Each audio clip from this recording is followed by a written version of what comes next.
What is going on? Party people in the house. As I wait for people to get into the house, and yes, Rodolfo, he is back. Rodolfo, after a couple of weeks of just coming in third, fourth, 10th, 180th. Rodolfo is back, but we are all back after being away for a week because of the holidays. It seems like it's been forever. It's been way too long, way too long. But I'm happy to be back. I've got so much stuff prepared. That's what it's like, being away from you guys so long. But here we go. Let's get it ready. Let's get this party started. Welcome back to your Drunk Uncle Sports Podcast. I am your host, your drunk uncle, Anwar Richardson. For the next hour or so, we're going to be talking about so many things, so many Longhorn topics, so many just Longhorn topics. I got a life topic that I want to talk to you guys about. And, but before we get started, let's do a couple of things, couple of house cleaning things. Let's just make sure we're all on the same page. First and foremost, if you're watching this video, I see you in the chat so far. We'll get to all the things in the chat. I'm excited to be back in the chat to see what you guys have to say. And please, as you're typing, go ahead and click that little like button that's right up there as you're putting all this stuff. There's been like 20 chats so far, so at least be 20 likes in there. If you have not subscribed to the Texas Longhorn Football Channel, feel free to subscribe to it. We'd love for you guys to have the alerts, to everything. And we're heading into like a busy season with so many things because we've got basically free agency that's going to get started. And yes, we're going to talk a lot about Xavier Worthy tonight. So we'll table that for a second. But we got that. We got recruiting that's going on. There's so many news and notes. And of course, we'll start getting into bowl prep and all that kind of stuff. So just know, man, am I the only one that's had like that kind of fluish thing and just keeps coughing like weeks later? Like, what is this? Am I the only one that has this? It is ridiculous. It just like, no matter what. And then the more you try to stop it, the more you keep coughing, which means time for the drunk. I'm going to take a little sip. But anyway, we got a tons of stuff that we got to get into. So you know what I always say at this time of the week, listen, if you have had a bad week, listen, it's about to get better. Okay? It's about to get better because your unk is here. Now, if you've had kind of a good week, guess what? It's about to be even better than that. We're going to take it up to the next level as we head to the other side. As we go up this roller coaster, head down until Thursday. It's going to be really good. Man, this thing sucks. But it's going to be really good, this show, because I got a lot of things to talk to you guys about, a lot of topics to get into. By the way, just so you guys know, I know you guys see that up in the top corner over there. Eric Sells Homes, DFW. That is the sponsor of your Drunk Uncles Sports Podcast. And listen, if you're looking for a home in the DFW area, my man El Presidente, Eric, he's got you covered. Eric Torres, he's got you covered, all right? Make sure you check him out, all right? Because what he's going to do is, like, he's not going to hit you up with all those fees like everybody else does. He's not going to hit you over the head. If you tell him, look, man, I'm a fan of the Drunk Uncle Show, I'm looking to buy a house, Eric's going to have you covered. Eric's going to make sure he takes care of you. He's not going to hit you with all those fees. Now, he's usually in the DFW area. He'll travel for you. But listen, man, he ain't going to travel. I'm just being honest. If you're trying to get a house for like a $120, he ain't going to travel for that, right? He probably going to have to spend a little bit of money for that. But listen, man, it's right now, now's a good time to buy a house. I'm just be quite honest with you. Mike, I see you super chat there. Now's a good time to buy a house, though. Because guess what? In December, January or so, no one's buying houses. Who are you competing against? You? Yourself? You know what I'm saying? This is a really, really good time to buy a home. And if you're looking for one, my man Eric's got you covered. I'll be honest with you. When I bought my house up here, this crib here, I mean, I specifically wanted to buy a house that wasn't in the height of spring and summer where everybody was competing against each other. I wanted to buy in a dead area. Well, you like holiday time, right? Who's trying to buy a house on holidays? Nobody, right? And then I was going back and forth. And by the way, can I give you a low key help for just real quick, just for the future, whenever you're ready to buy a house? Realtors have something, and I seriously, I didn't know this until I bought a house. If you knew it, I wish you could have helped me out, but hopefully I'm going to help somebody else out. Realtors they have a listing of homes that is specifically homes that came off the market. That's how I got my house here. It was so they have homes that, they give you the listings, right? The realtor listings. They give you Zillows or realtors, and then, your realtor has their stuff, right? The active listings. Find the stuff. Ask them for the homes that came off the market. Usually that means like maybe, it was on for a little while. Maybe they overpriced it. Maybe they need to do a little touch-up paint, like whatever the things were. Maybe there was an inspection thing that they need to get corrected. Go and ask them for that list. If you're having trouble finding a home, ask them for that list and then see if that's a home that you might like. You might get one hell of a deal. That's how Unc came up. I ain't gonna lie. Someone schooled me to this thing. I didn't know what the hell he was talking about. And they told me, and I told my realtor, go 5 minutes, and then my realtor didn't know. So then the person who was a realtor person helped me out with this thing, gave me the list, helped me find my house, and I was able to get one heck of a deal, and Unc's doing great. So yes, I just want to let you guys know. And that's another thing. My man Eric Torres sells home, and don't worry, the interest rates are what they are, but he's a man. Just contact him, reach out, all that. So listen, I know there's a lot of topics. I need y'all for 1 minute before we get into the Longhorn stuff. Listen, I usually give you guys all my Longhorn thoughts, processes, information, reporting, all that kind of stuff. But I need to run something past you guys. I've actually been waiting to do this since last week. You guys hear stuff from me. I need to bounce something off of y'all because I want to hear what you guys think of the situation. Okay, can I just give me like 4 minutes at most? 5 minutes. That's what she said. Okay, so check this out. A signal go out. My signal feels pretty good. Lane, I feel like my signal is really, really good. I feel like I got all my bars up. So check your internet. Okay, so check this out. Thank you, Blake. So let's check this out. So last week, I think I got to figure out what to do with my son. My oldest son was in Costa Rica with his mom. So I had my 4-year-old son, right? And so it was like Thanksgiving. So I didn't know what to do. So I decided I'm going to take my kid to Kalahari, right? Kalahari and Rock, right? I thought it'd be a good thing. So one of my homeboys, he reaches out to me on a Tuesday, and he says, hey, if you don't have plans, why don't you come through? And I'm like, well, I already got plans, but, I appreciate it. Take my kid to Kalahari, right? And then he's like, oh, well, I made a 20-pound turkey. So why don't you come through? I'm like, hey man, like I'm taking my kid to Kalahari. Like it is, I'm sorry, I can't, can do it. He's like, man, what I'm saying to you is just cancel it. And then come here. I'm like, because it'll be for the experience. I'm like, oh, the experience. I tell my 4-year-old that he can't go to Kalahari. Like, I'm not really doing that. Like, appreciate the invite. Not going to make it. Thanks, but no thanks. Appreciate you, though. Right? So cool. Take my kid to Kalahari. We have a good time. The power goes out, whatever. But they're going to come. They're going to make sure we get a chance to come back. It is what it is, right? So anyway, I get a call from dude. I get a call from him. I want to say it's on today's Wednesday, so it must have been like Sunday or Monday. And he goes, "Hey man, so just want to let you know, seriously, this is what he calls me up. He's like, hey, just want to let you know, I had some leftovers in the car for you, and I was driving to your house to bring it by. And then I thought to myself, well, I'll just bring it by another day. And then I took it home, and well, those leftovers are gone. So I just want to let you know, if you thought you were getting some leftovers from me, you ain't, because I already ate it and it's all gone." And I'm like, why the hell is this dude calling me to tell me this? Right? I'm just like, what is this? What are you telling me right now? So I go, okay. I was like, I really wasn't expecting anything, but I don't know what you want me to say. So he said, but I just want to let you know, that, I was thinking of you. And I'm like, well, were you? Were you?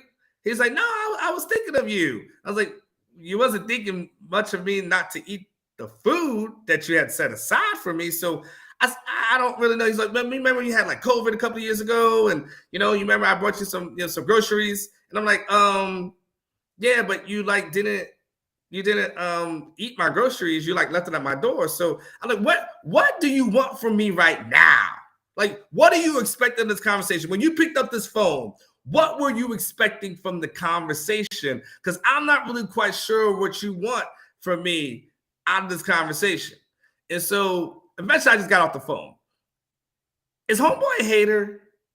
Is homeboy, because sometimes I take things personal, right? I take things personal. Sometimes I know I get a little defensive and stuff. So I know I gotta catch myself. That's why I gotta sometimes, have a little drinky drink or little, some CBD products to calm myself down. If you got that phone call, how would you take it? Because I'm taking it like, I think dude's an ass, and I don't really know if I want to mess with him no more. But I'm not quite sure what Unc should do. I just wanted to throw that out there because I maybe it made me feel some type of way that because I didn't go to his little Thanksgiving, maybe he was like upset about that, so he just kind of want to throw it in my face. I don't know. It just seemed kind of weird. All right, I just want to throw it out there because I had to get that off my chest. I had to tell someone, and so I decided to tell all of you guys here on a Wednesday night. By the way, I hope you guys checked out Kieran's show yesterday. He had RG3 on. It looked like it was a really good interview. I was kind of, and look, I like Kieran. I like supporting him. And then he had RG on. I watched a good portion of it, and then I wasn't quite sure. I wasn't quite sure how to feel about it because he is RG, and this is Texas, and this. I wasn't sure. I wasn't sure how to react to it, but it seemed like you guys seem to like it. You guys seem to have a good time with it, and so as long as you do, I like whatever nephew does. I'm always down to support it. So let's go with that. All right, listen. I know there's lots of stuff, the topics that we're going to get to at some point. I'm sure El Presidente, if he wants to join in, he can. Tom G will not be joining in. Usually what happens, guys, if you want to drop 100 in the super chat, you can get on my show tonight. I'll just be honest with you. If you want to just get on and talk about what you want to do, like literally be a guest on the show, drop 100 in the super chat. That's the way to do it. Let's go with the news of today. Let's start there. Let's start with this crap. Let's start with this crap here. The All Big 12 team. Let's go ahead and discuss. All right, let's start off with full disclosure so you guys understand what this thing is, all right?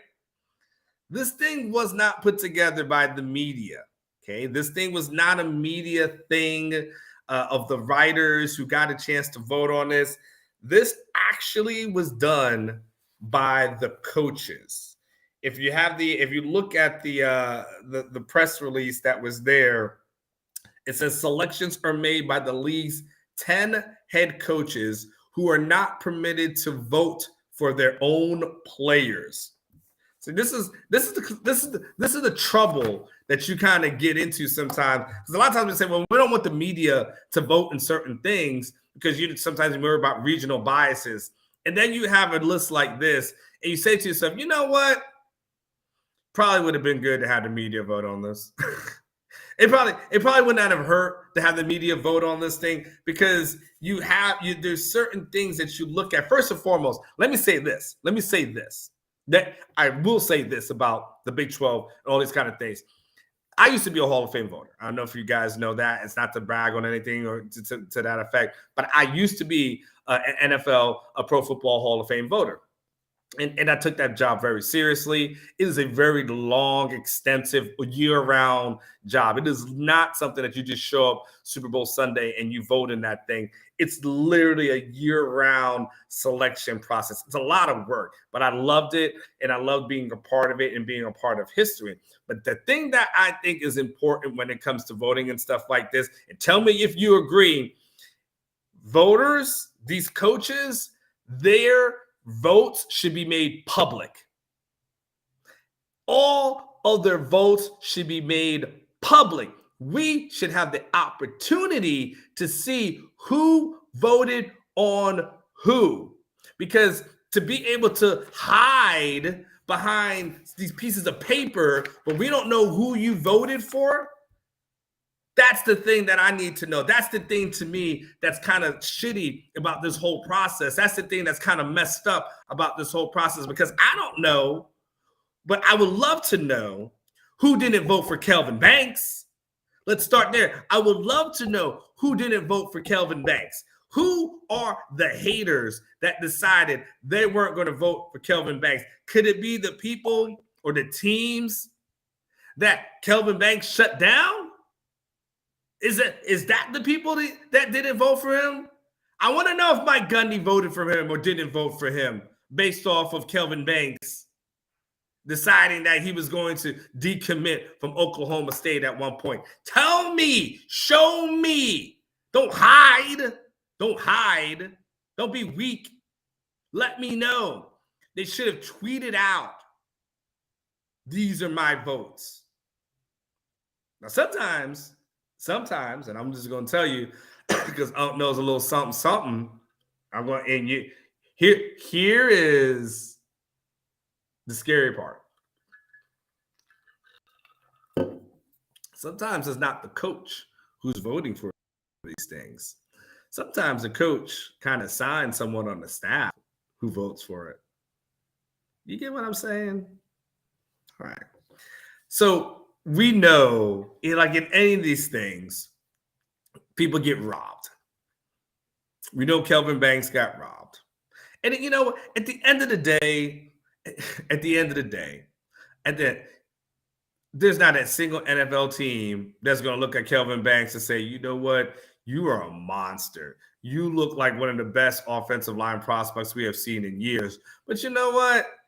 2022, you weren't on the all Big 12 team. Sorry. You know what I'm saying? Like, it's not going to have a huge impact, but respect is important. You know, respect is absolutely important. Let's go through the people who made from Texas that did make it on here, right? Bijan Robinson, first team, that's a no-brainer. Jatavian Sanders as a tight end, that's clearly a no-brainer over there. They've got Jalen Ford at linebacker, DeMarvion Overshown at linebacker. So that's good. We could all say that checks the box right there. It's interesting because, you know, we talked about it all year long, how, you know, Texas was looking for linebackers, and we didn't know what that linebacker room was going to look like. And at the end of the day, it ends up being a really strong room for them. But Keondre Coburn on the first team, really odd to me. Like you're telling me that he didn't have a chance, an opportunity to be on there. I mean, again, I won't. The hard part about saying stuff like that, because you got to say who you have to take off, and then that kind of starts like a debate. Right? That was me as a whole fame voter. When people say, "Well, this guy should have made it in, and this guy should have made it in," I always would say, "Okay." In response to that, who should be off? Who should be out of the hall? Don't tell me who should be in. Tell me who should be out. And I'm just gonna say, you know, there's certain teams on here. You know, now Iowa State, Will McDonald, Tyree Wilson, and because they're just, you know, they're putting names out here, you know, teams that didn't have as good of a record as Texas. Keondre Coburn seems to me like a guy who probably should have been recognized, probably got screwed a little bit, in my opinion. Just my thought process. Just going to put that out there. On the second team, We've got Xavier Worthy. We'll get into that a little bit later. But you got him on the second team offense. Kelvin Banks, second team offensive line. I mean, again, he's a first teamer to me. He's an All-American. Someone in the chat just asked me about a freshman All-American. What? No, he's better than that. He's an All-American. It's not just a freshman All-American. He's an All-American All-American. That's no disrespect to you or what you were saying. I'm just saying to yourself, and I think it's Darwin, you asked it. I'm not, no disrespect to you, Darwin, at all. I'm just saying he's not limited to just being a freshman. He is that dude who should be an All-American. And there's no damn way he's a second teamer. It's just ridiculous. It's about as ridiculous as the people and the referees who call the damn Oklahoma State game and the damn Baylor game. That crew. That's what I would think is the people who voted for this. Okay, not going to get worked up. Not going to get worked up. But they got Keandre Coburn as a second teamer. That's fine. And then they got a bunch of folks at at honorable mention. We got our Burt Auburns of the world. Kelvin Banks, John A. Barron, screwed. John A. Barron got screwed. That's a first teamer right there. I don't know what games they have or have not been watching. They were watching it, but they were screwed. In a lot of stuff is just anyway. We got Anthony Cook here. We got Quinn Ewers down here, Jalen Ford, Roshan Johnson, Christian Jones, Moro Jomo, Bijan as far as offensive player of the year is concerned. Keelan Robinson's down here, Barron Sorrell. Thought at least Barron could have at least received the second team. Jaron Thompson's on honorable mention. Thought he could be a second teamer. Tavondre Sweat, just as well as far as second teamer. Ryan Watts and Jordan Whittington, and there kind of rounds it out. Again, it's not the end of the world by any stretch of the imagination. It's not the end of the world. But Rodolfo, yeah, we need some Yellow Rose workers. Yellow Rose, we here. We here. That would be kind of funny. They were just like hanging in the background and stuff. Me putting my kids to sleep, and then Yellow Rose is coming clapping in the background. That would be a fun show. I'll be honest with you. I'd get even better ratings if we did something like that. So again, not the absolute end of the world as it relates to this thing, but it's just one of those. It leaves a little bitter taste in your mouth for you guys who are ready to get out of the Big 12 and just tired of dealing with the Big 12. It kind of does that for you as well, right? Where you're just like, man, I'll be so glad when this whole situation is done, where we're just done with the Big 12 and you're in the SEC world, the wonderful world of the SEC. And at least you can kind of complain, about that. But yeah, we're just kind of, in any case, it was BS. It was BS. It is what it is. A couple other little things, and we'll get into some other little topics. Hey, kind of a sidebar for a second. What's up, Steve? Nice. I hope you guys are having a good one. Tom G is not here, Rodolfo. He's got some business to take care of, but he will be back next week. Eric is around at some point, and if Eric wants to hop in, he knows how to hop in if he wants to do it. If not, he will. Jeff Ketchum is calling me in the middle of my show. Hold on one second. Hey, Jeff, you're live on air. Oh, well, we can't talk about on air. You do know it's Wednesday night, right? You're on my screen at home. But I got into my car, and everything that happened before I got into my car left my brain. Yes. So now I'm driving, and I just wanted to run a theory by you, but not on the air. So can I call you back when I get off doing some work? You can't. Hello out there to everybody in YouTube land. Make sure you hit the thumbs up button and subscribe to the channel and all that stuff. Darwin Lemon just said he's high. But if Rodolfo said to tell you, you said hello. Rodolfo did say to say hello, though, okay? You boys have a good rest of the night. I'm going to run with my tail between my legs. See ya. I don't know what that says about the Drunk Unk Show when Jeff Ketchum doesn't know I'm live on air. I don't know what that means. I'm gonna have to file that away with my Thanksgiving Day story. The guy eating up my freaking leftovers. I'm gonna have to file that one away with that one. Anyway, I was going to say something before Ketch called me during my show to just say, "What's up? Hey Jeff, what's up? If you guys are women's basketball fans, my youngest son, the guy had a chance. We were doing our training this evening up in Georgetown. And remember, if you always need a trainer up in the Georgetown area, I've got you. My man has got you covered. I've sent several people there. They absolutely love him. But my son got to meet Gisela Mall this evening. Check out her kicks, by the way. Looking really good. Look at that little leg brace that's on. But he got a chance to, meet her tonight. Really nice young lady, future UT standout. So really cool moment for him. So I just want to kind of share that this evening. That was sometime around like 8 o'clock, just about an hour ago. But anyway, yes, there's a lot of other different things that are going on.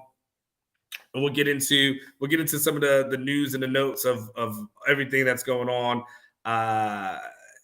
And we'll talk about the players who've gone into the transfer portal as well.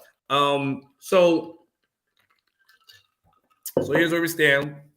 Jordan Whittington, a couple of things. Jordan Whittington, we're still waiting to see what Jordan's going to do. One of our reports that we had here on Orangebloods, Ketch had a few days ago, was that as it relates to Jordan, he's still trying to decide what he wants to do, if he wants to come back, if he wants to go pro. He's a guy that, is kind of that tweener, late round to undrafted player. Could you stay around? Like, is the money going to be the same? Like, or do you just want to kind of go pro? Like, the money could be greater at UT than it would be as an undrafted guy. So trying to figure out what he's going to do there. We'll get into X in a second, Joseph. Just hang tight. We're going to have a good Xavier conversation. I got a lot to discuss as relates to that.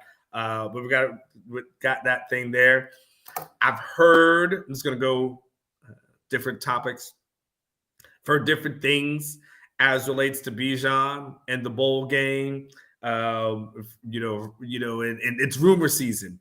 And so the one thing I don't want to do is get too high or too low in rumor season. But you could obviously guess that there's rumors going around that he may not play, but I've heard that, he still needs to decide. I've heard who his potential new agent could be. Like, there's a lot of things I've heard this week as relates to Bijan and Texas. All I will say at this point is that I'm keeping up with it. I'm going to monitor it. I'm not going to throw anything out there until I know for sure that thing is happening. But there's a lot of whispers, a lot of things that are going on behind the scenes, and a lot of conversations going on behind the scenes as to what he's going to do. Now, logic, we would think to ourselves, all right, smart, he's going to go pro. He's accomplished everything they need to accomplish in college, and everything about that final game and afterwards seemingly set up that this was Bijan's last game. But we shall see. So, time, in a situation like this, you also want to, let the young man kind of go ahead and make his decision and announce it. So we'll see, what happens as far as that is concerned. So there's the Bijan thing that's out there. And obviously, I saw 24/7 has a report about Brendan Marion and, some interest from him in the Tulsa position. I will say, making a jump from wide receiver coach straight to to a head coach, it's probably asking a lot. I'm not quite sure how that goes. Good luck to him. We can get it. Good luck. Hey, if someone wants to give you that job, for sure. But again, I'll caution you with everything right now. It's rumor season. There's a lot of agents that are put in. There's a lot of agents that are going, and I'm not saying this specifically as it relates to Brennan. I'm just going to speak in generalities. So you guys are very cautious with everything that you're seeing and hearing and reading at this point. You got to always think to yourself, who's putting this out there and what does that person have to gain? Okay. So as relates to all the things that you're going to hear from a coaching stuff, you're going to hear names that are thrown out there. And sometimes agents throw someone's name out there. And again, I'm not speaking to Brendan Marion. I'm just speaking in general. Sometimes agents throw their clients' names out there just to generate the buzz. The buzz could say to make it think like he could be the next great. The buzz could be to potentially get a raise from the current employer. So what you need to do is take everything with a grain of salt when you start hearing about guys being interviewed. Because when you hear someone's interested in a guy, shoulder shrug that. Shoulder shrug that. I don't know. Care. When you hear a person's been interviewed, take a note. Okay? Interest, shoulder shrug. Because that's likely. Look, I'm speaking on game right now. That's likely an agent who's thrown something out there. Could be a coach who's thrown something out there trying to pump themselves up. And then, and again, not specifically towards this coach. I'm just speaking in general. Just understand that. As it relates to Gary Patterson, nothing new with him yet. I imagine Gary's going to stay on through bowl season and then go from there. He's kind of old school like that. So I'll be surprised if he made any moves to that effect. So keep that one in mind. And then, of course, we've had seven guys that have gone into the portal this week so far. While we talk about them all real quick, none of them are major hits. None of them are things that are devastating, but they are they are guys who have left nonetheless. Hudson Card. Okay, I feel like we just did a stay or go with Hudson Card. Hudson Card is probably the least surprising person to go into the portal. I mean, we've all known. The only question about Hudson was always going to be when he was going into the portal as opposed to if he was going to go into the portal. And he's getting that process started right now. And so, there's been talks about teams that are interested in him. You've heard about the Notre Dames or, the Oklahomas of the world. I'm just going to give my opinion as it relates to, as opposed to what I've heard. If I'm Hudson Card, I just Shane Buechele. That is the guy that you have to look up to, and that's the blueprint.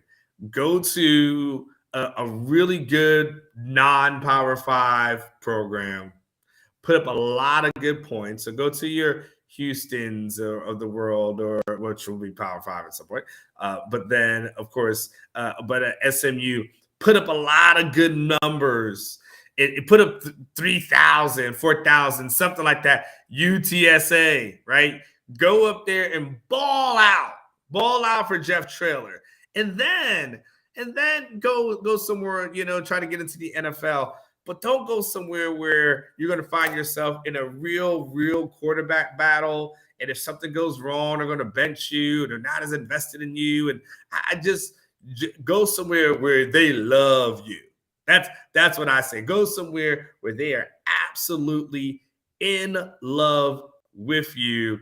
And I know you can go somewhere else, but go to a place where for sure it's got a really good offense. I know that's going to be a thought process, but you just don't want to go somewhere and just be a shoulder shrug at the end of the day. Again, as much as I've stood on the table for Casey Thompson, in hindsight, if he goes to a different program, what are we saying about Casey? And he had a decent year. We're not going to say he had a bad year at Nebraska, but you kind of shoulder shrug the whole season, right? That's not what you want. But good luck to Hudson Card. Oh, yeah, Tom. We'll talk about Tom Herman in a second, too. Thank you, Rodolfo, for throwing that out there. I'll put that on my notes as well.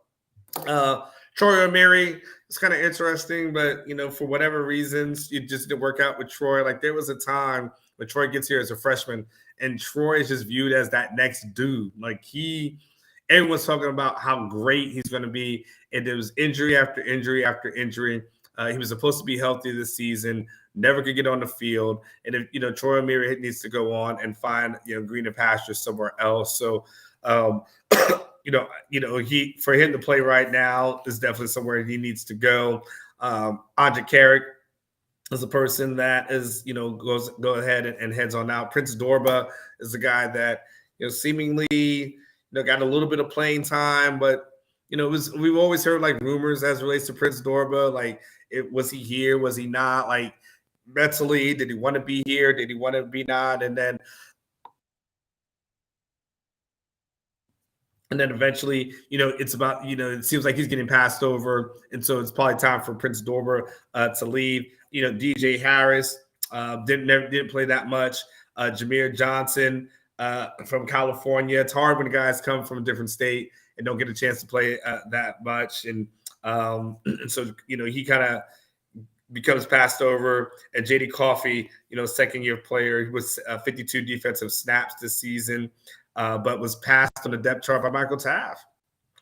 So at that point, you kind of read the writing on the wall. When the walk-on passes you on the depth chart, you kind of know, okay, it's time to go. You know what I'm saying? Like, it is what it is. And look, Michael Taft is, there's no disrespect to Michael Taft. You guys know I feel like Michael Taft has been screwed.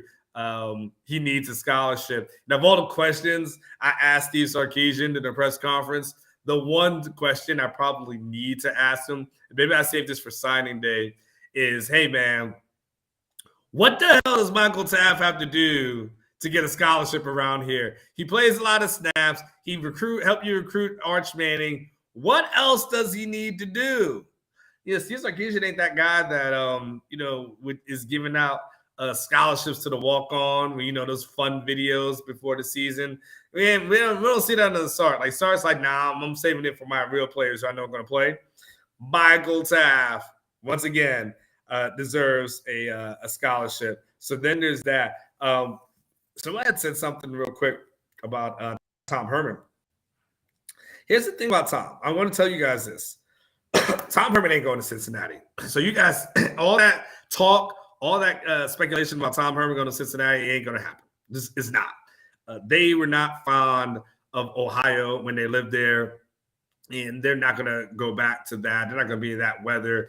They live in Austin right now. Who the hell is leaving Austin to go to Cincinnati?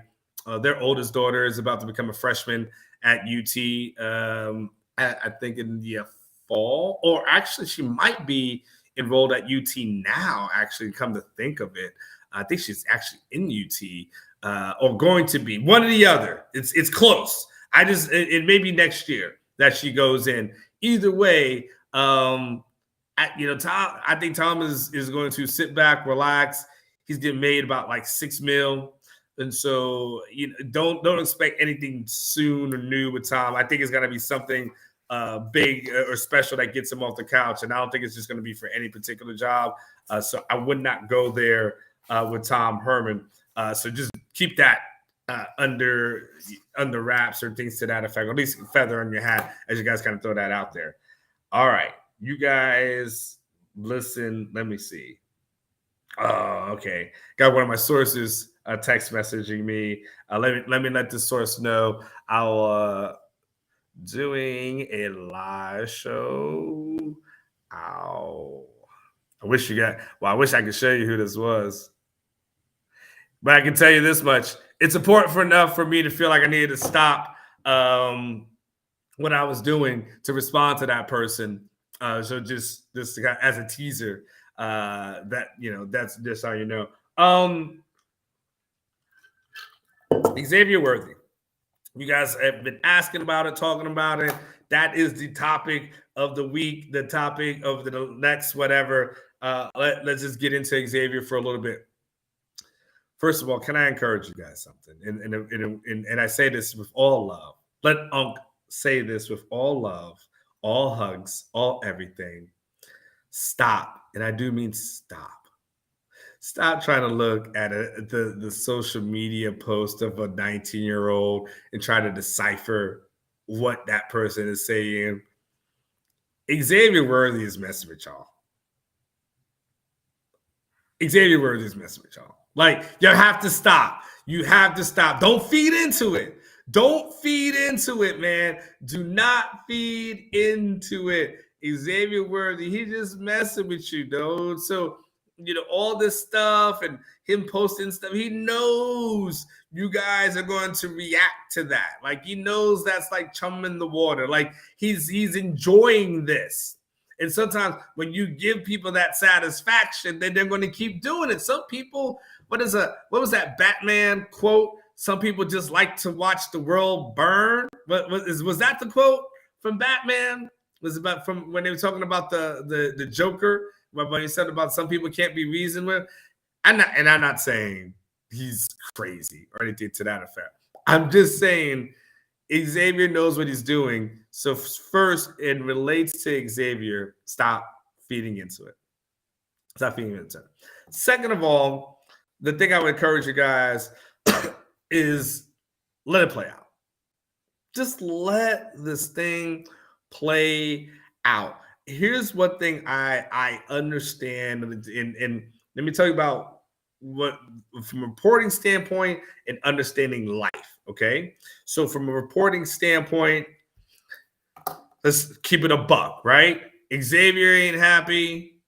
All right, and we know the reason why. Steve Sarkisian, when I asked him about that thing on Monday, he said Xavier is frustrated, and he outlined all the reasons why Xavier is frustrated, how he understood it, and how he understands that he's a competitor, and he kind of co-signed on it. He was okay with Xavier being unhappy. He said he was all right with that. So we know that Xavier is unhappy. We know, and we're going to keep it a buck. I ain't gonna lie. We know that Xavier is mainly unhappy with the passing game. Not like he's unhappy with Sark. Him and Sark are cool. They're cool. They are cool. Xavier hangs out in Sarkisian's house. Like, they are friends. Like, and there's other players that go. But they have a friendship that goes beyond the football field. So I say that all to say, when you start having a conversation about Xavier, understand in sports, how often do you see it where one side doesn't like another and one person is pissed and the player is mad and the organization's mad and everyone seems to be warm with each other. And you think to yourself, this thing is not going to work out. Everyone's going to go their separate ways, and something happens. And the next thing you know, everyone's cool and everyone's smiling and it act like it didn't happen. Happens, right? So all I'm saying is let this thing play out. There's an emotional roller coaster that a lot of people are riding as relates to Xavier Worthy. And what I would say is, because it's like, well, he's going to be gone. It's like he's going to be gone. Well, screw him. And then it's like, well, maybe the chance is going to come back. Well, let's see. And, just let it happen. Let it happen. But I'm not 100%. If you told me today, do I think Xavier is 100% gone or 100% out as it relates to the University of Texas? I'm not going to say that. I'm not going to say that because I don't think it's not true. It's not accurate because I think there's a lot of factors and a lot of variables. And, as this whole, the month of December kind of plays out, man, anything can happen, dude. I mean, you guys follow recruiting. How many times have you followed recruiting and you thought to yourself, this thing is dead in the water, and then something happens and here you are, right? So as it relates to Xavier, we'll see. I think the key to going forward, I think what Xavier would need to see, need to know, and I think the assurance that Sarkisian would have to somehow give him is that the passing game will be better in 2023. That's it. And then you get on that page, who knows what could happen? Has the train left the station? Again, not 100% sure if the train. But here's the thing: it's one of those like you guys. You ever have somebody who complains about a relationship, but they still stay in it? You got people like that. You have people like that in your life that always want to complain about what their boyfriend does, right? Always want to complain about what their girlfriend does, right? What their husband does, what their wife does, right? Always want to complain about every single thing that they're done. And you will sit there and you listen and you're like, yeah, that's kind of messed up. Yeah, I can't believe they do that. Yeah, all that kind of stuff. And at the end of the day, you're like, well, what are you going to do? You're going to leave? Like, you're going to get out of there? They're like, well, oh, no. And then you realize sometimes people are just venting. And then you have to switch yourself and switch your mindset as a friend, right? And you have to say to yourself, oh, okay, well, maybe they're just venting and they're not actually saying stuff because they want to leave. They're saying stuff because they're pissed off at this moment. And so that's where I look at when I look at Xavier and I look at UT. And when you hear things from the UT side and you hear things from the Xavier side, at that point, I tell myself, man, these people may just be mad at the moment. And then who knows what they may do. Maybe they'll find a way to work this thing out. All I'll say is this. I know at the beginning of the chat, you guys started listing some receivers who Texas is looking into. Let's just be 100 and keep it a buck. None of those guys are as good as Xavier. None of them. They're decent. They're okay. None of them are as good as Xavier Worthy. And so if I'm Texas, the one thing I got to do is don't let pride get in the way of wins. On every team, you're going to have different personalities. You just are. And so, you got to learn how to manage them. And some people, there may be, you would consider unhappy campers, right? But at the end of the day, you got to win. Wait, this ain't elementary school. When I go to my kids' elementary school, it's all about making sure the kids learn, but they gotta listen. They gotta follow rules. They gotta do all these kind of things. You yell out one word, they repeat it, right? That's what they do. Rules and regulations. But at the end of the day, this thing's about dubs. It's about winning. And so if Xavier is a guy that can help you win, I'm sorry. You put some shit to the side. And you got to say to yourself, man, maybe I didn't like his attitude, or maybe I was upset about a couple of things, or whatever these things kind of rubbed me the wrong way. But at the end of the day, am I going to let one of the best receivers in the country walk away because I thought he didn't show good body language? Take a step back for a second. Think about what you just said. Well, I like his body language.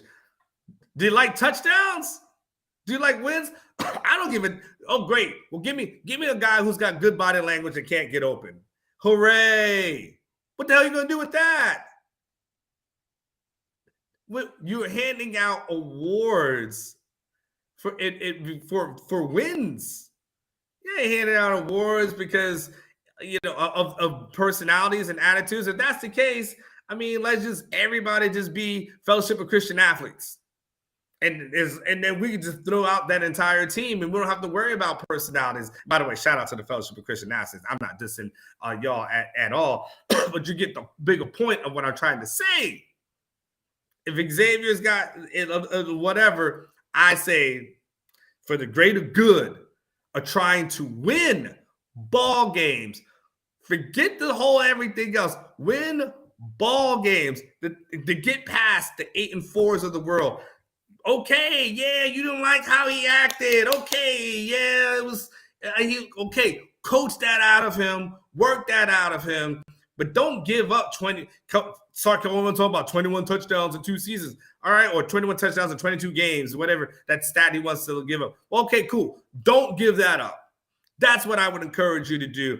Don't just sit there and say, "Screw it. We don't need him." You do. Now, and maybe if you say you don't need him, maybe that's fine. I'll take that off the table. But you should want him, because if Xavier Worthy goes in the portal, no disrespect to the school I'm about to mention, no disrespect to y'all. I'm sure you run a really fine program. I'm saying no disrespect to a lot of people tonight, which means I'm probably disrespecting a lot of people. But if Xavier goes in the portal, his only option ain't going to be Sam Houston State. He's going to have tons of people, tons of big Power 5 programs. And by the way, he's going to play for those programs and start for those programs and contribute to those programs. Do you really want to see a world next year where there's no Xavier Worthy and maybe Jordan Whittington is gone? Like, do you want to see that world? I don't. At least Xavier, he's got a deep threat where defense has got to keep focus on him, right? I am throwing a lot of shade tonight. I'm not meaning to throw shade on people, but I am low-key throwing a lot of shade. Low-key, I'm throwing a lot of shade. Like, there's a lot of people catching strays tonight, and I'm not trying to throw strays, but hey, it is what it is. Oh, well, Sam Houston State. You're Sam Houston State. You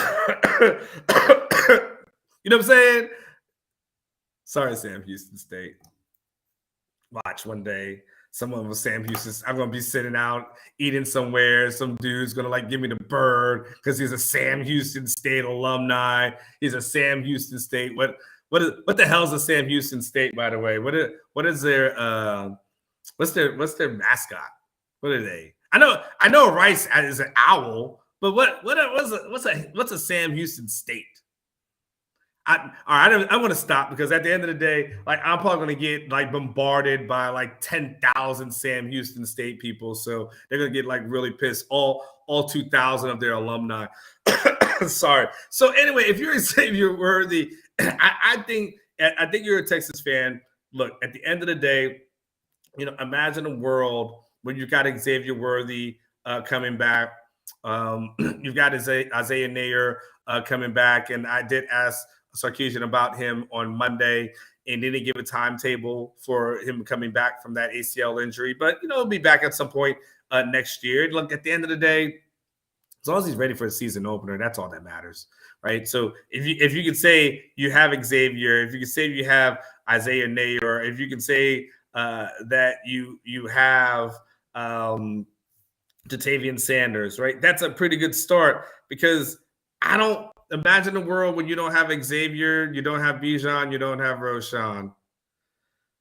It's a lot, man. That's a lot that you're asking for. And so I'm just saying, hopefully Texas and Xavier can get that thing worked out. My advice to all you guys is let this thing work out over the next couple of weeks and then go from there. Would love to hear your thoughts. By the way, put it in the chat right now. And in fact, Blake, I want you to do it. I want you to do something for me right now, if you can. Hopefully you're there. Blake, are you still here? Are you listening? Are you watching? I know you're not on the screen. Okay, cool. Do me a favor. I want you to do a poll. And what you do, the poll question is, do you want Xavier to remain at Texas? Yes or no? I want you to put that in the chat for me. And I want to see what the majority of Longhorn fans say, because we hear scuttlebutts and this and that, but I want to know what you guys think. At the end of the day, it's all said and done. When the rubber meets the road, and here's the thing: the yeses are easy to understand, but if you're a no person in my chat, I need you to explain why you're going to the no thing. I want to know what's so offensive about a guy who scores touchdowns. What's so offensive about a guy who can help your team win? Like, I want to know at the end of the day, bump all this other stuff. Do you want him on your team? Do you feel like you can coach some things? Because Xavier, to me, has done the hard part, which is he knows how to get open, right? That's the hardest part. And if he does that, so if Xavier can get open, then to me, that's what you guys got to want. Now, the key of it is, and this is where the rub is when this whole situation is going to be, is can Quinn and Xavier get on the same page in order to have success? Like, at the end of the day, Quinn Ewers has aspirations to be an NFL quarterback. Here's the thing, Quinn. I think you can do that. I think you have the capabilities and abilities to be able to do that. But Quinn's going to have to be able to throw to fast receivers. You're going to have to find those guys, because they're all going to be fast in the NFL. And Xavier is kind of a good, case study right now. That's going to be the big thing. And that's what Sark is going to figure out, how he can make that thing work between these guys. I think idealistically, I think your dream scenario, if you're a Texas fan, okay, most of you guys are, I would say 90-something% of you guys are Texas fans. There's a small percentage that watch because they're an OU fan or A&M fan or maybe a TCU fan. And maybe there's that one Sam Houston State fan that's going to email me today. I'm sorry, Sam Houston State. I'm sure it's a very lovely university. I'm sure it's going to be amazing. Well, it's going to be funny. It's going to be funny. It's going to be funny at the end of the day. It's going to be my son will be like a senior in high school, and he'll like have one basketball offer, and it's going to be from like Sam Houston State. That's going to be the irony. That'll be God exacting his karma on me. You know what? Now I'm going to buy a Sam Houston State a shirt and wear that on my show pretty soon. But yeah, that's going to be the thing. Hey, Blake, can you? I know your internet's kind of messed up a little bit. So we got 94% yes. See, Blake's been doing it so long, he knows what my thought process is. And how many people have voted so far, Blake? Okay, good. So we're nearly at 194%. So you see how interesting this is, right? When we have the honest conversations and the honest dialogues. Right? No, Eric, that's a Ketchum show. That's not mine. See what happens when we have the honest conversations and the honest dialogue, and we remove the emotions of it and go and just say to ourselves, okay, let's just be real for a second. Let's just stop talking that, high and low. Let's just, you and I, sit down at the table, right? When you guys got to have that serious conversations with your significant others, right? And you say, let's sit down and talk about this thing. And we talk about the rubber meets the road. Majority of guys want Xavier to work here. And so I think your ideal situation is, I already talked about that. We'll see what happens as relates to that. I actually did address the whole situation with Brendan Marion. I'm so sorry. But I do appreciate you kind of jumping in. I just probably touched on it probably like 30 minutes ago. So I don't want you to feel like I'm ignoring you. Your ideal situation is you want Xavier, the bowl game, to have a game like he had against Oklahoma a year ago, where he just goes off.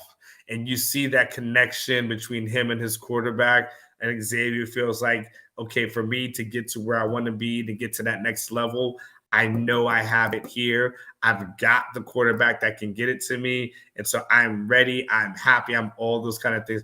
What you probably want is that. What you probably don't want is Xavier Worthy having like 2 catches, like he had in this year's OU game. Even though it was a win, receivers are, they still want to eat, and they still want to make sure, that they're trying to get to the next level. It's not to say he doesn't enjoy the win, but it's different, right? It's just always different. Everyone always feels different. You guys are competitors. You always feel different when you've contributed heavily to a win, as opposed to you were just kind of a part of it.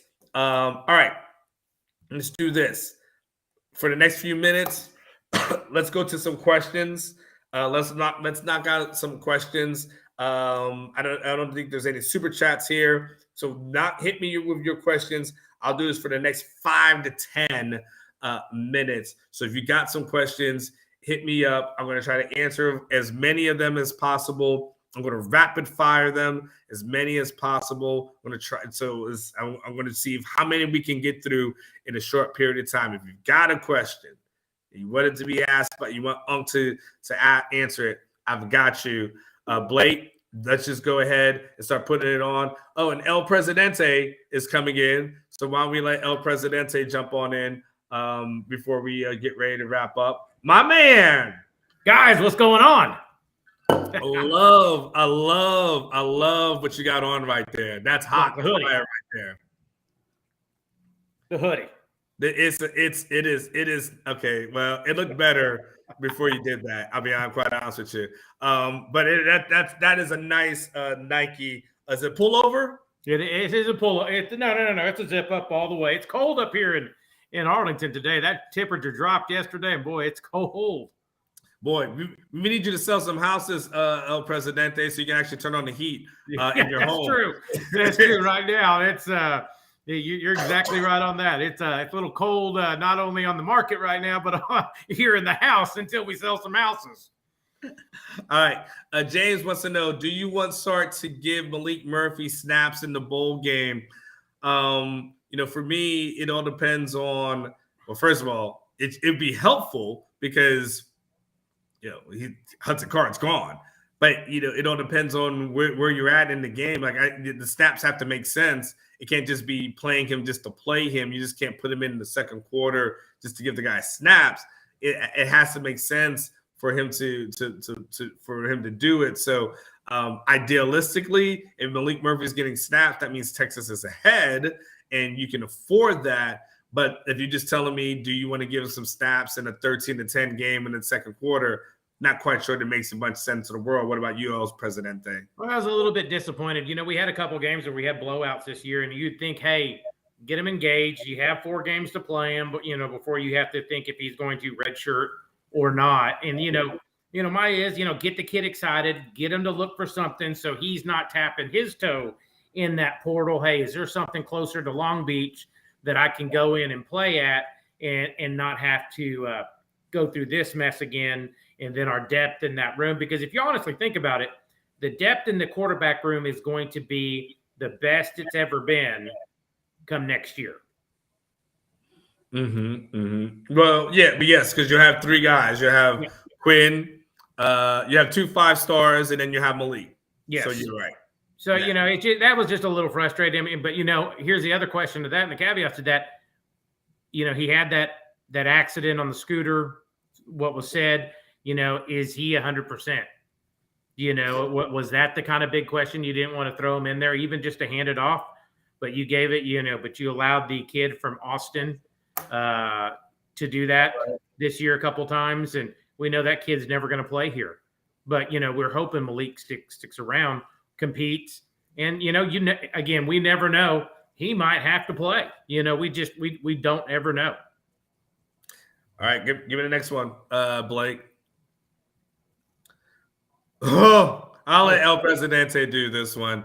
Thoughts on CFP playoffs in 2024? So something came across my phone a second ago, and the Rose Bowl signed off on the expanding the playoff. So is that what he's talking about, going to the 12-team playoff? That's the question. I'm not sure if that's the question or if he's saying is Texas going to make the college football playoff in 2024? 12-team playoff. Okay, 12-team playoff. Thanks, Blake. So the Rose Bowl must have been the last bowl holding out on this, and apparently they have signed off saying, hey, they will participate in this for the expanding of the playoff. I like it. It's kind of a mess right now, but if we had 12 teams this year, it'd be someone complaining about who's 11 and who's 12. But I think the committee has it exactly right now. In my opinion, I think TCU should be number 3, and I think USC right now is number 4. So, I'm good with the way it is right now, but maybe that gives Texas a chance down the road, because I think 2024 is going to be their year when Banks is a junior. Is that Banks' junior year? Yes, correct. Yes, I think that is the year we should be knocking on the door, and that is the step. Not next year, 2024. Be interested to see who's the quarterback then. Yes, it will be. Is it Quinn one more time, or is it Arch as the guy? So I'll be very interested in see that one. Go ahead, Blake, throw up another one. D-Town M340 says, is there a real chance Malik gets the nod over Quinn next year, or will it just be a competition for competition's sake? D-Town, that's a really good thing. Like, I've been hearing some buzz about that this week, but Sark did say that he would open it up, next season. As relates to the competition portion of it, look, I think you have to make it somewhat competitive, and you got to dangle a carrot in front of Malik because you want that guy to stay. Like, you don't want him to leave. So you have to make it fair for him to compete. And Sark talked about how, it's good for that room, in all rooms, to have guys that are competing. At the end of the day, it's kind of like what El Presidente said. Malik wasn't healthy, so he couldn't compete. So it was kind of tough, even though all things were supposed to be equal because they arrived at the same time. One guy could practice, the other guy couldn't. So with an entire offseason, and I think Sark made this real distinction that he said that there was times that Malik really stood out, especially during a bye week practice. He was really impressed by him. So I don't know. You're asking, does he get the nod? I don't know. I can't predict who wins the game. I'd rather the position 8 months out, 9 months out. But can I say that I think Malik might get a real shot to win it? Absolutely. I agree with that. I'm really interested to watch the spring game this year because we're going to get to see live reps. And we're going to get to see, hey, is he the real deal or is he another Swoops? And I think once we're all able to get our eyes on it and see him live taking bullets at him, I think then we'll know. But Anwar, here's a question I have for you, because you have alluded to this. Manning wasn't going to be here in the spring. You remember he was going to go play basketball and he led his team to the my question to you is, what changed his mind? What changed his mind during the season that, hey, you know what, I'm going to go ahead and come now? Is Sarkisian a little worried about the passing game for the future that, hey, we're going to put some fire under your tail there, Ewers, and you've got to have a good spring and you need to have a good off season because, I remember when you went live after your press conference, you were, there was no endorsement. If you had the guy, I would think Sark has been honest with the media and the fans enough. Hey, we've had a good year, but like you said, this is now 2 years in a row. He hasn't anointed anybody.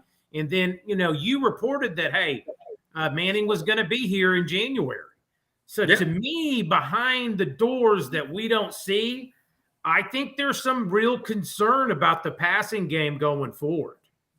There is. And, look, I know Sark is saying like, hey, it's not fair to anoint someone, for the next season. You want the competition in the room. Who's not saying that? Lincoln Riley as relates to Caleb Williams. Mm-hmm. He's not saying that. You'll hear Lincoln saying, I know Caleb's really good, but competition's good. We're going to start over next season and then let the guys compete and see who wins. Like, no, who's saying that? People who are unsure of what they have. Yep. And when you're unsure of what you have, then all of a sudden it's like, well, let's let this thing play out. That's kind of where we're at as relates to this thing. And so I do think Sark is hedging his bets. There had to be conversations that Sarkisian had with Arch to encourage him and make him believe that you need to come up here and compete. Because if it's just about learning, well, Arch can fly back. Arch can, he can wait. He can fly up and up. He can fly every single week during the spring if he wants to, right? If he wants to. He wants to be on campus. And if you want to be on campus in January, you're doing that because you think you can compete for the job.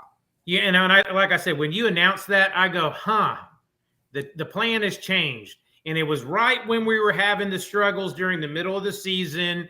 It's just like, what is being whispered in the back room by the offensive staff that maybe that is the one kink in the armor. And we all saw it. We all know Ewers has to play better. I think we all agree on that. We think he admitted it himself. His footwork is bad. He gets lazy sometimes. He tries to sling the ball. It's like he tries to play 7-on-7 with the passing game, and this isn't 7-on-7 anymore. You're not in a backfield in Southlake, Texas, or, at Elite 11 camp. I mean, this is the real deal. So, he has the most important spring to him, or I give him 1 to 2 games next year, and he's holding the clipboard. What else you got, Blake? If Milkman goes to Tulsa, you think Hudson Card will go with him because what's JW? I'm a Texas and Tulsa fan. The JW port. You know what JW means? Jordan Just Whittington? wondering. Oh. Thank you, Blake. We're so old. I don't know what abbreviations are nowadays. I don't know, we had no idea. None. It makes all the sense in the world. That's 2 dads for you right there. What are you talking about, Willis? I don't know what the hell you're saying to me. No. If would Hudson go to Tulsa? Well, I mean, look, I don't. That's really, first of all, we're assuming Marion gets the job, and then secondly, then you would assume that attaching Card to that. There's a lot of moving parts to that. I have to start with Marion getting Tulsa job as leaping from receivers coach, position coach to head coach. That's a hell of a leap. And then Hudson going with him. I don't really know that Hudson has a great relationship with Brendan Marion. It's not like that's the guy recruited him. If you told me Tom Herman had the Hudson job, had that job, I would tell you, yeah, be on the lookout for that. But I don't necessarily think they're that close, and that they're boys like that where I think that becomes a factor. So, right now I'd probably say no to that. What do you think?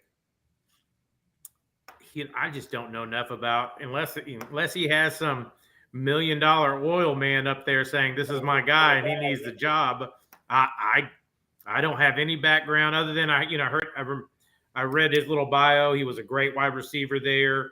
Maybe he has some backing of the alumni and they want something new, something fresh, and things like that. Other than that, it's going home's all. My college is going through this right now, and we are all backing one guy that we all played with, that he's very successful in Division III. They might be doing the same thing. They think he's successful. They've seen him rise up the ladder and things like that. So, maybe that, that's where some of this is coming from. Yeah. You got anything else, Blake? Or are we good as far as that is concerned? Any other ones? Biggest need for Texas from the transfer portal. What do you think on that one, El Presidente? It kind of goes back to what y'all were saying last week when y'all were doing having y'all's live broadcast. I think we need a right tackle. If there's a transfer right tackle out there, if there's a transfer center out there, I think we need some depth on the offensive line. Couric is now gone. We got to, you're going to lose a couple and you need to replace a couple. I know we have the young guys coming in, but I think that's still an area of concern for me, is the interior part of your running offense and your right tackle. We're losing Jones, which is, hey, he's had a great year. I commend him because I cussed him all his junior year because I thought he was dog awful. And you know what? The light turned on. I hope he gets drafted now. But what a great job he did. And as far as more portals, someone's putting the Brockermeyer. I think that ship has sailed. And I know that is everybody's pipe dream here, but sometimes it's good to stop chasing ghosts of the past and find your new legends of the future. So for me, I don't think the Brockermeyers, that ship has sailed, that ship is gone. But I think we need a safety. I do think we do need a safety to replace Cook in the secondary as well, possibly another linebacker. And then we're always looking, if there is a dominant defensive tackle or defensive end, those are always the cherry picking things that you want. Yeah, I was going to say that as well. Like the edge rusher is something that always, pops into mind. No offense to, Sorrell, but, you could always use more of those guys. If you could find someone who could get the job done on the defensive line, especially on the interior, for sure. You want to take, one of those guys. I know some young guys that they're waiting on, but for sure, you want to look at that. And again, I know when I think about the edge rusher, like I know they have some guys like, the Vasics of the world who was sitting there. And then, of course, they got the kid from, got Sorrell. They got the kid who was at Westlake the year before. But, if the more of those that you can find, and then, like you said, the safety would probably be those would be the ones. And you know what?